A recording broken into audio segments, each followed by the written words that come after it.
Begin the Washington State portion of the press conference. I'd like to remind you once again, it's okay to take pictures, but please no videoing of the press conference. This time we'd like to ask Coach Etheridge to make an opening statement. Yeah, I mean, just really sad and disappointed in how we played.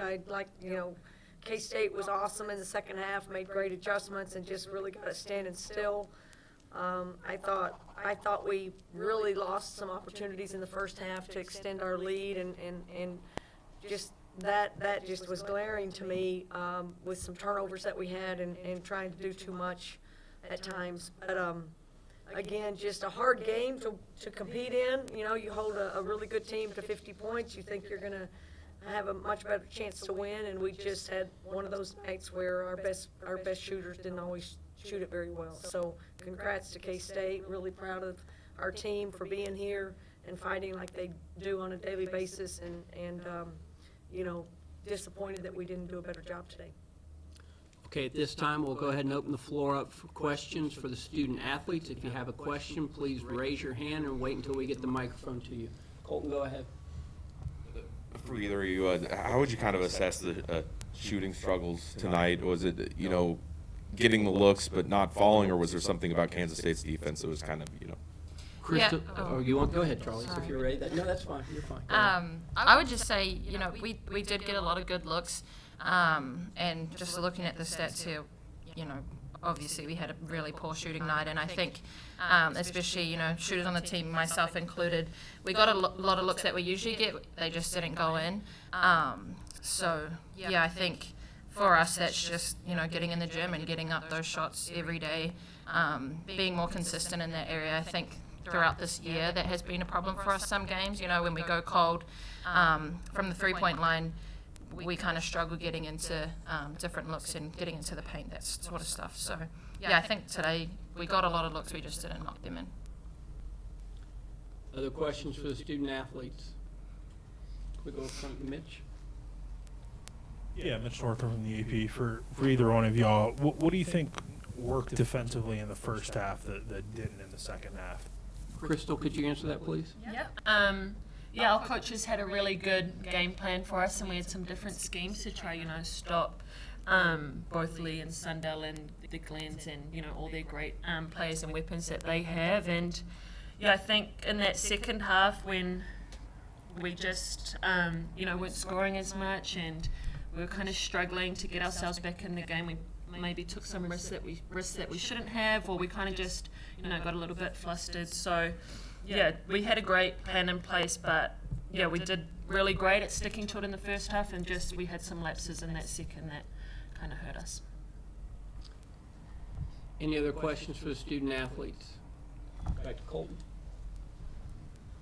Did it feel like at any point later, you know, after that first half and kind of a grinder of a game, did fatigue start to set in a little bit in the second half? I don't know if it was fatigue as such. I mean, I'm a person that's always like the mentality, you know, you're never fatigued and those things, and we kind of coach that way, like it doesn't matter how your body's feeling, you're going to keep going and all those stuff. So I don't really think it was fatigue as much, but yeah. I think it was just our decision making. I mean, and yeah, you probably could say that ties into fatigue, but I don't think that's really an excuse that we should use. I think we just had poor decisions in the second half, and then that just kind of, you know, stacked on top of each other, as well as defensive lapses, and it all just kind of compiled, and that's why we kind of struggled really in that third and fourth quarter. Let's go back to Colton. You know, I know it's a tough kind of an emotional moment right now, but, you know, just kind of reflecting on being able to play together as sisters, and you talked about you didn't know if you would, didn't think you would, and being able to share in all these special moments, you know, just kind of, I know it's just right after the last game, but, you know, what can you just kind of take away from that whole experience? I'll go first since I'm the one leaving. Yeah, I mean, just a lot of emotions. So proud of not just how Charlize has come into this program, but all of our young players and how they've stepped up and, really made a mark. And I think that's always been my goal and the goal of our team is, as I've been saying over and over again, we want to be in conversations, on the national stage. We want our team to be, like when people talk basketball, we want Washington State to come up in those conversations. So, really proud that we've gotten to this point, and that's kind of bittersweet for me that, we have, our program is on the rise, and we have a lot of great recruits and a lot of the girls here staying that, we're going to keep building that. So for me, really proud of that. Definitely sad that, I couldn't help our team get to that next stage, and I won't be able to be here, but I know I trust Charlize with anything, and I know that she and all the other girls will be back in the gym, and me and Charlize will play together somewhere down the road, so we're not worried about it, and it's not like, I'm never going to see her again, so it's not too bad. Yeah, and I think from my perspective, obviously I'm still here. It's more the fact that, we're losing three great, really great leaders. Obviously Crystal on the court, you can't replace that. She's our on-court coach. She calls the shots. She's the hardest working person out there.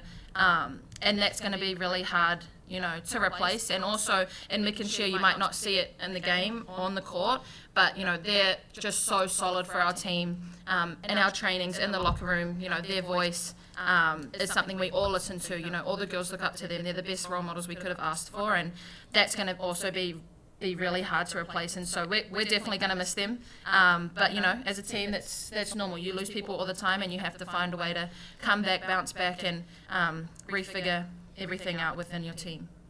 Okay, let's go back in the middle there. Obviously not the way you guys envisioned your season ending here, but you can look back and say this is the second straight trip to the NCAA tournament. What does that kind of accomplishment mean? I know, Crystal, you touched on that a little bit, but, this program is really starting to be something impactful in the Pac-12 and on a national scale. Talk a little bit about that.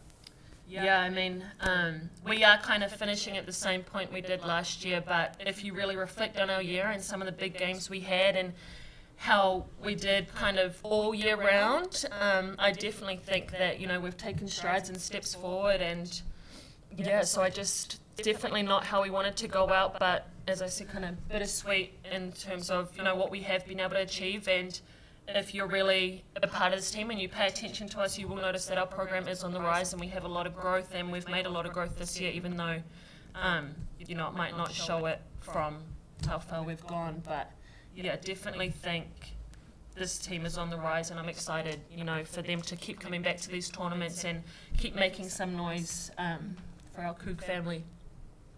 Yeah, and I probably would just add, Coach E was talking in the locker room.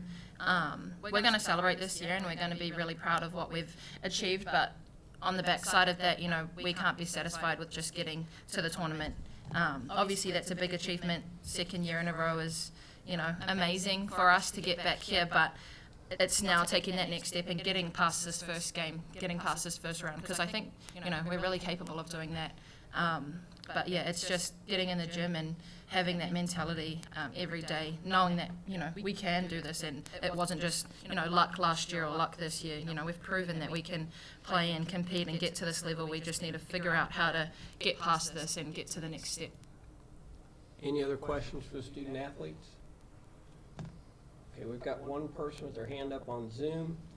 Jamie, are you there? Hi, Jamie. Yeah, I'm here. Hi, do you have a question for the student athletes? I do. Go ahead. Girls, obviously an incredible season for you yet again. Just kind of looking at this game, though, as you've talked about, just some shooting struggles, just 16 points in the second half. Was it something they changed in their defense, or do you think it was just coming down to they did something different, you just couldn't get the open looks you wanted? Crystal, could you start? Yep. We saw that they went zone in the second half, and they kind of went away from their man defense. And I think, we kind of were flourishing, playing out of our man sets. And I definitely think once they went zone and we couldn't, like Charlie said, make those 3-point shots, and we kind of got a little bit flustered in that second half with our decision making and things like that. I definitely think, they changed some things up, and we didn't make the adjustments that we needed to in that second half. I agree. Do you have any other questions for the student athletes? Yeah, one more. Okay, go ahead. Crystal, for you, as you said, kind of a bittersweet feeling that, you've done so much for this program, but obviously turning over the reins to your sister and to the players still remaining. But, it's something that when you look back in 34 years, you can look back on this and you look at how you kind of helped spearhead the change in a program's culture. Is that something that you can kind of take out of this, even though, as you said, it is a bittersweet moment? Yeah, definitely. In exactly 34 years, I will look back and I will be, just so proud of how the coaches helped me,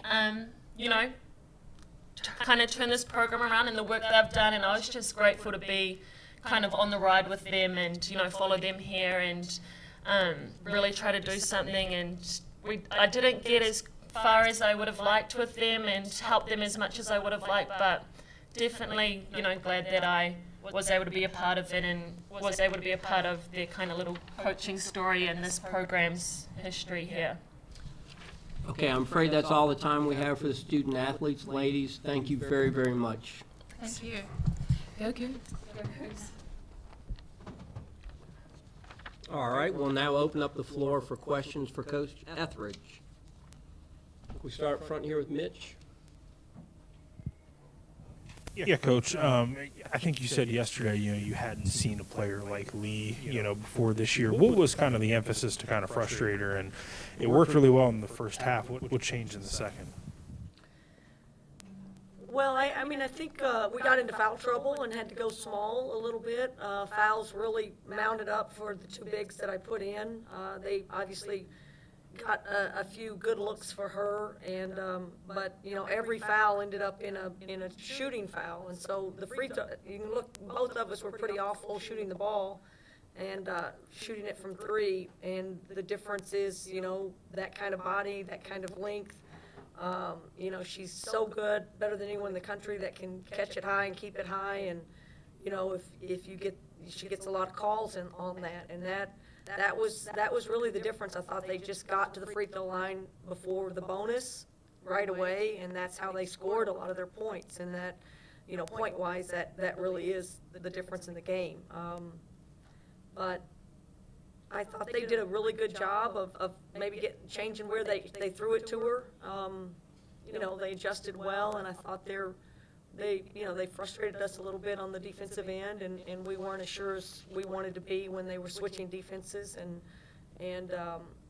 just at some point you gotta balance that out, and you gotta make some shots from the perimeter if you can't score over her, and we just didn't do that today. Any other questions? Okay, go back to Mitch. Coach, before last year, this was a program that hadn't made the NCAA tournament in 30 years or something like that.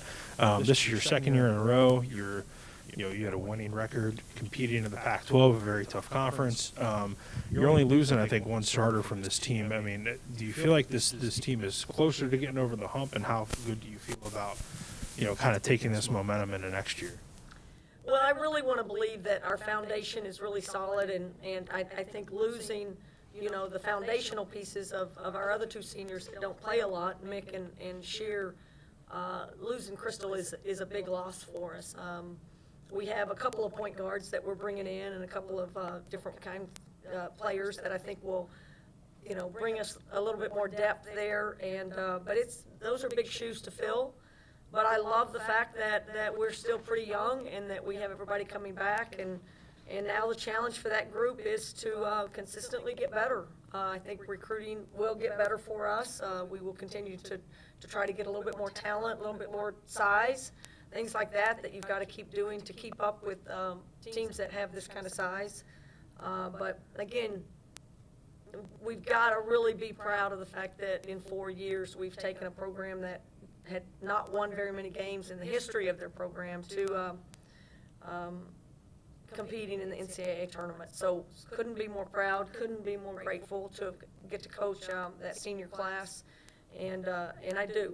I have every great feeling and excitement about what I think this group that's coming back will bring to the table and try to improve on and try to continue this streak and take us further. Colton, in the back. I'll direct a kind of a similar question to what I asked them. Kansas State's defense, or I guess would you put more of the shooting struggles kind of on yourselves and missing what you normally make, or kind of what they did in their adjustments? Well, as a coach, I'm always going to be critical of myself and us not doing enough to help our team. It is unbelievably unusual to have our best three-point shooter go, 0 for 10. We missed some layups.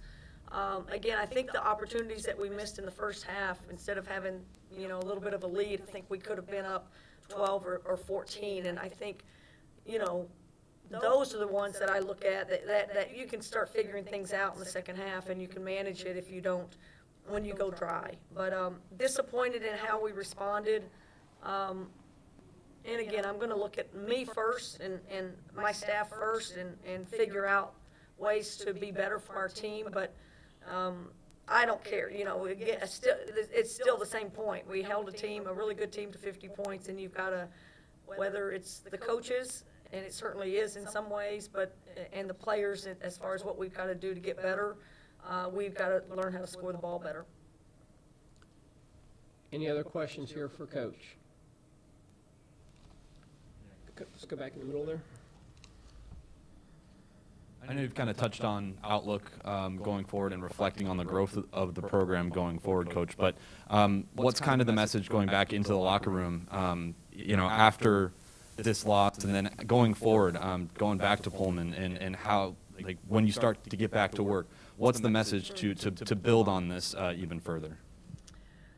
Well, I really feel good about our team and the competitors that are in that locker room, and obviously their commitment to getting better and their work ethic. I think we do a really good job as coaches as far as player development and putting in some workouts that will help continue to grow our team.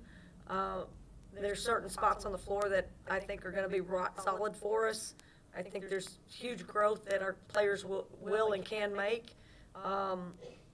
And that point guard spot's going to be a concern for ours. We've got to figure that out. And again, maybe recruiting's never over, so we've got to continue to find ways to get better. But the work ethic in our program is really solid. The commitment, the excitement to do that. Obviously, we'll take some time off. There's not much time between when we get back to from the Final Four to school finals and stuff like that. So there's very limited time to be in the gym with them. But I have a ton of confidence that this team is hungry and not satisfied. And yes, we will celebrate it. We're going to celebrate last year's team because I don't think we did enough, and this year's team at some point. But we're never going to just live on that. We're going to also celebrate and look forward to the future.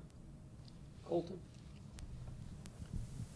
What would you call that defense you were playing on Lee with the zone help, and how well did you think you executed, and then kind of on top of that, how crucial was Ula? We just had a couple of different coverages. We helped from the backside in some cases, and then we sagged off of players that were kind of reluctant shooters. And, they're a little bit like us. They have some kids that just aren't shooting it well, and I think everybody that's been successful against them has found a way to take Lee away and make others people beat them. And I think we kind of did that. When you consider 50 points, that should be enough to win a game. It's just we weren't good enough to get to 51. And so, again, I think we had a couple of plans, and given the fact that we lost a little bit more of our size with fouls and had to go super small on Lee, I think that hurt us. But I thought it would counter on the offensive end because it put more shooters on the floor, and it just didn't for us. So, again, she's a handful. She's really good at what she does, and they know how to get it to her. So it's credit to them. Okay, we have a couple minutes left, and I've got a couple people on Zoom, I hope. Jamie, are you still there? I'm here. Do you have a question for Coach? Yeah, I got a couple. Go ahead. Coach, first and foremost, congratulations on another fantastic overall season. You mentioned Yo going 0 from 3, and it didn't seem to have the depth scoring tonight behind the sisters. How much does that change the way you can approach offense when really, 90% of your offense is really coming from Charlize and Crystal? Yeah, Jamie, thank you. By the way, and I mean, it's been our struggle all year. We haven't shot the ball well enough. We don't have enough depth of shooters. I mean, you look at the people that are going to win in this tournament. I mean, everybody plays pretty good D. Some are better than others, but gosh, people can stretch the floor and people make timely threes, and we have a lot this year. And when we win, we make threes, but we're too reliant on one or two players, and that's about recruiting. That's about our bigs getting better and being a presence in the post. We didn't really have that today. So I think we can get better at every position on the floor, and in part that everybody in our locker room needs to be better, and we need to recruit people that can put the ball in the basket. So I love the fact that you can basically tell our team to watch the games from here on out, and you're gonna, people are gonna see that there are a lot of teams that can really affect winning, and you gotta have some depth to affect winning, and we just are a little bit too pencil thin. Did you have one more question, Jamie? Yeah, I had one more. Bella only plays 13 minutes. Obviously, fouls a big part of that. But coming down the stretch in the fourth, were you just trying to go small, or was she a little banged up from that elbow she caught early? No, I mean, I just thought that we could stretch the floor a little bit better. I'll second guess a lot of things. She just got a little bit anxious in the first part of the game and tried to do a little bit too much. Again, she's got to be better in the future, and she has so much willingness to work at her game and to try to get better. And part of her thing is going to be, learning how to stretch the D and get a little bit more range on her shot. And I think this off season you're going to see a different player next year, and she's going to be able to stretch the floor a little bit more than she does, and will be very comfortable doing that. So I can't wait to see what Bella will look like next year. She's a very hungry player that wants to be great, but tonight just felt like we didn't have enough, people that could shoot the ball and needed to go to that. But like I said, well, I'll second guess myself all the rest of the week. Okay, thank you, Jamie. Brenna, are you there? I am. Hi, Brenna. Do you have a question for Coach? Yes. Coach, you coached Crystal for 4 or 5 years now, I believe. Just kind of talk about her as a player and her impact on I guess both of the programs that you coached at. Right. I mean, that's when she walked in the door at Northern. She was not a complete player yet, or a complete leader, or a complete bought in, but she had a will to her, and she could will herself past conditioning tests when she hadn't trained. I mean, she has a will to her, and she has an IQ, and she has a toughness, and that came with her the first day that she got there. She changed our program at Northern. She helped us have kind of a real championship season in that year, that second year that I coached her, and look at what she's done here. She comes in, sits for a year, watches the Pac-12, wanted the challenge to play at the highest level, which is typical of her, but she got to sit, and then the opportunity to come in and play with her sister, and then COVID happens. She gets to play 2 years. I'm so happy for her. I'm so happy that they got to play together for 2 years. I love that family. I think they are just such good people and such great competitors, and they want to win. They love what we're trying to do at Washington State. They're kind of those gritty people that have a chip on their shoulder. And again, what she did for Northern and turning that program around and making us that, and then turning us around at Washington State, it has a lot to do, and she carried a lot of weight. It has a lot to do with Crystal Ledger-Walker. So proud that I got to coach her. Thankful I get to continue to coach her sister, and I'm so excited and grateful for just knowing that family and getting to kind of do this thing together. Okay, I'm afraid that's all the time we have for Coach. Coach, thank you very, very much. Thank you, everybody. Appreciate it. A recording of today's press conferences will be available in the NCAA Digital Media Hub at www.ncaa.veritone.com. Transcripts are provided by ASAP.